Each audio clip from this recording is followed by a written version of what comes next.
The major development in the battle against COVID, children as young as 6 months of age could have access to vaccines as early as next week.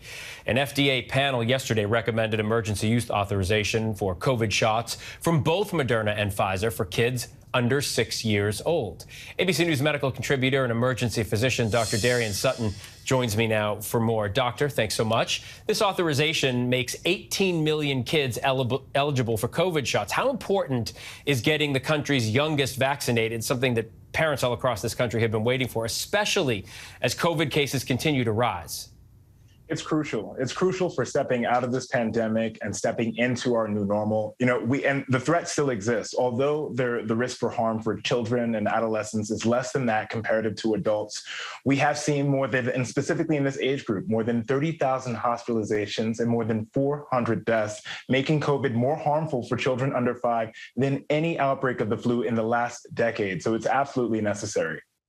So Florida right now, as we know, is the only state that has not pre-ordered COVID-19 vaccinations for kids under 5. So 2 questions here. What kind of implication can that have on children there who won't be getting it, presumably? And then does this have any larger impact on vaccine distribution as a whole? I think it certainly slows down vaccine distribution, of course. I think it's a mistake and a disservice to the community. Every single day I'm treating patients, I'm talking to parents about who are awaiting these vaccines, and I can only imagine the frustration and the anxiety that those parents in Florida have. I think it's necessary to prepare for the future because if we look at prior surges, most recently, for example, data from the most recent Omicron variant shows that children under 5 were hospitalized at 5 times the rate than they were during the Delta surge. And now we have these looming threats of possible surges during the fall, and I think we need to do everything we can to prepare for that. As I mentioned just a little bit earlier, Doctor, the FDA granted authorization for these vaccines, but what needs to happen next before kids can actually get shots in arms? Well, after the formal FDA approval, as we always have seen, we'll await the CDC advisory committee to make decisions on how best to administer the vaccine and to provide it to communities. And then after that, we'll await the formal CDC director's decision. And we may have vaccines available to this age group as early as next week. So public health experts say low levels of testing in Texas may be hiding a COVID wave there. What does this mean for testing overall? Isn't that kind of the future of testing as we move forward?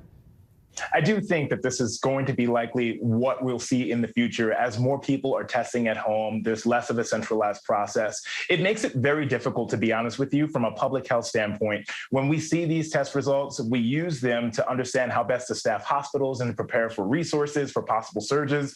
And so now that we're seeing this decrease in access to testing and also overall testing, it makes us concerned. We try and use other variables such as hospitalization rates as well as wastewater analysis. But using all variables is probably the most helpful and easiest for public health. So I'm hopeful that in the future, we'll have a more standardized, centralized, and transparent process where we can all see these numbers and make predictions. All right, Dr. Darien Sutton, thank you so much. Of course. Hi, everyone. George Stephanopoulos here. Thanks for checking out the ABC News YouTube channel. If you'd like to get more videos, show highlights, and watch live event coverage, click on the right over here to subscribe to our channel. And don't forget to download the ABC News app for breaking news alerts. Thanks for watching.